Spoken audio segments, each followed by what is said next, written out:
হরে কৃষ্ণা। নমস্কার দর্শক বন্ধুরা, আপনাদের সকলকে দেবালয়ে সুস্বাগতম।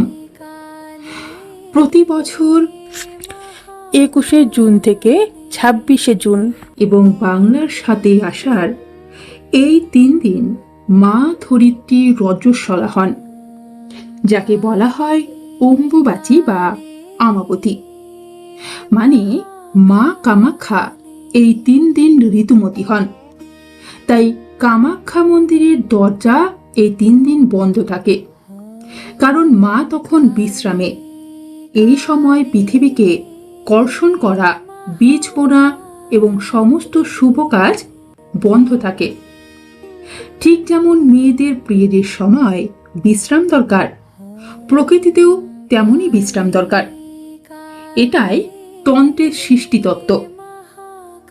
অম্বুবাচীর 3 দিন সারা ভারতের সব মন্দির যখন বন্ধ থাকে, কামাখ্যায় তখন মা কামাখ্যাকে মাছ মাংস কেন ভোগে দেয়া হয় জানেন?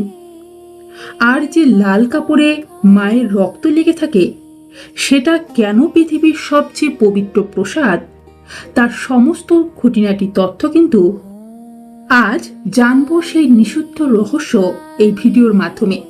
আশা করছি ভিডিওর শেষ অবধি সাথে থাকবেন।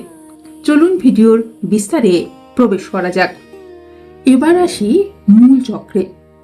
অম্বুবাচীর 3 দিন মন্দির বন্ধ থাকলেও চতুর্থ দিন মন্দির খোলার পর মাকে কেন মাছ মাংস মদ দেয়া হয়, সে তথ্য এবার জানুন। মা কামাখ্যা হলেন 10 মহাবিদ্যার কালীরূপ। আর তন্ত্রমতে কালী, তারা, ছিন্নমস্তা এই উগ্র দেবীরা হলেন বামাচারী। এদের পূজায় পঞ্চম কার লাগে, সেগুলি হল মদ, মাংস, মৎস্য, মুদ্রা, মৈথুন। এটি ভোগের জন্য না, শক্তি তত্ত্বের প্রতীক। এবং এই রজস্বলা অবস্থা হল সৃষ্টির চরম শক্তি। এই সময় মা উগ্র থাকেন।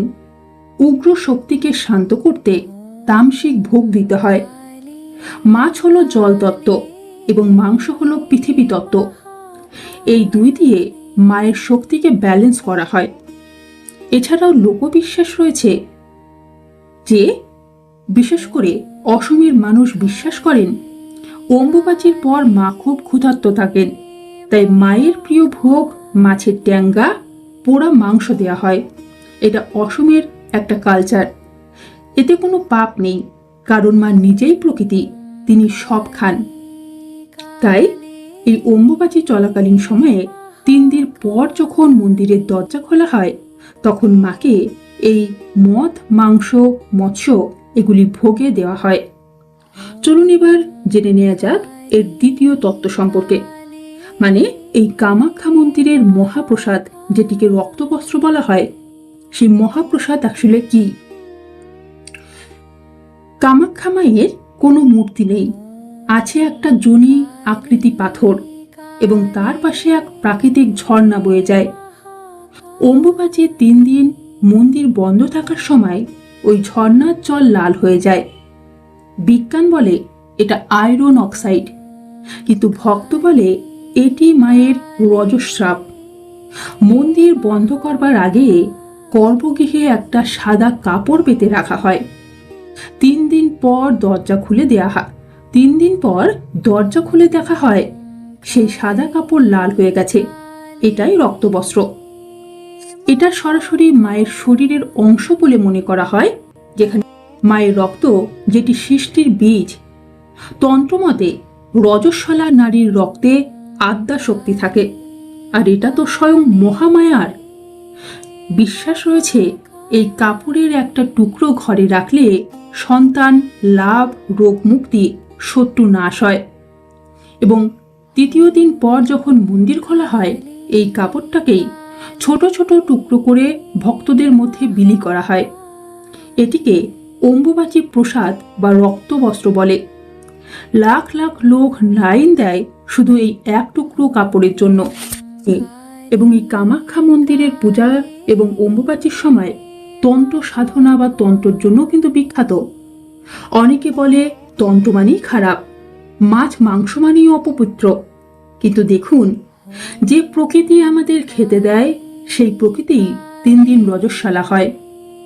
প্রিয়ের যদি অপবিত্র হতো তাহলে মা কামাখ্যার রক্তবস্ত্র কি কখনো মহাপ্রসাদ হতো? অম্বুবাচী আমাদের শেখায় মেয়েদের পিরিয়ড ঘৃণার নয়, শক্তির, বিশ্রামের না, সৃষ্টির। তাই এই 3 দিন মেয়েদের কাজ না করিয়ে বিশ্রাম দিন। আর পারলে কামাখ্যা মন্দিরের এই লাল কাপড়ের একটি টুকরো এনে বাড়িতে রাখুন, মা সবার মঙ্গল করবেন। তবে এই অম্বুবাচী চলাকালীন সময়ে কেন অসমের কামাখ্যা মন্দিরে মাকে মাছ মাংসের ভোগ দেয়া হয় এবং কেনই বা সেই রক্তভেজা কাপড়কে মহাপ্রসাদ বলা হয়, সে নিয়েও কিন্তু অনেকের মধ্যে অনেক ভুল ধারণা রয়েছে। অনেকে বলে তন্ত্র মানেই খারাপ, মাছ মাংস মানেই অপবিত্র। কিন্তু দেখুন, যে প্রকৃতি আমাদের খেতে দেয় সেই প্রকৃতি 3 দিন রজস্বালা হয়। প্রিয়ের যদি অপবিত্র হতো তাহলে মা কামাখ্যার রক্তবস্ত্র মহাপ্রসাদ হতো না। অম্বুবাচী আমাদের শেখায় মেয়েদের প্রিয়ের ঘৃণার না, শক্তির, বিশ্রামের না, সৃষ্টির। তাই এই 3 দিন মেয়েদের কাজ না করিয়ে বিশ্রাম দিন। আর পারলে একটা লাল কাপড় মা কামাখ্যার নামে রেখে দিন, মা সবার মঙ্গল করবেন।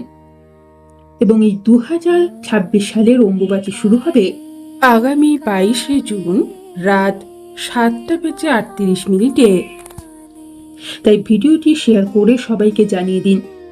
আপনার ঘর থেকে আপনার কোনো পরিচিত যদি অসম থেকে রক্ত বস্ত্র এনে থাকেন তাহলে তার থেকে একটু বস্ত্র আপনি অবশ্যই নিজের কাছে রাখুন এবং কমেন্টে জয় মা কামাখ্যা লিখে জানান।